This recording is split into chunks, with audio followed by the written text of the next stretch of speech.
Pornim din hangar, sub cerul de sticlă, peste Iugoslavia, cu harta în brațe. Jos Dunărea curge ca un fir de argint, iar sub noi în noapte se deschide un abis.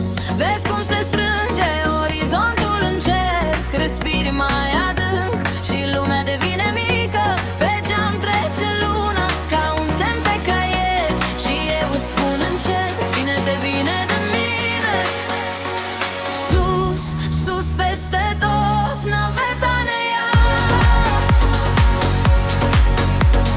Sus, sus peste tot, peste Iugoslavia. Universul se vede în ochii tăi. Universul se vede și intră în culori.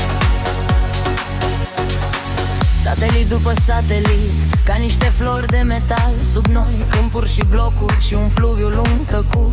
În carlingă se aprind linii albastre pe perete, tu zâmbești, eu trag aer și timpul se îndoaie. Acolo unde stelele par bode de sare, mă pierd în liniștea asta și-mi place să rătăcesc. Vezi cum se strânge orizontul în cer, respiri mai adânc și lumea devine mică.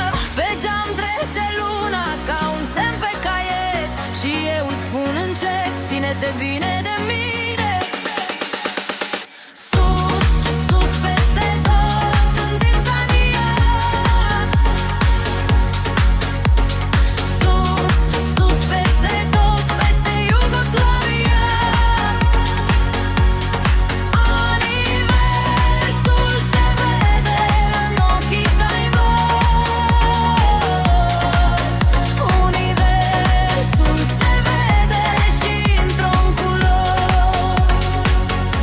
Și dacă se rupe nămolul de jos, noi rămânem sus, cu pulsul frumos.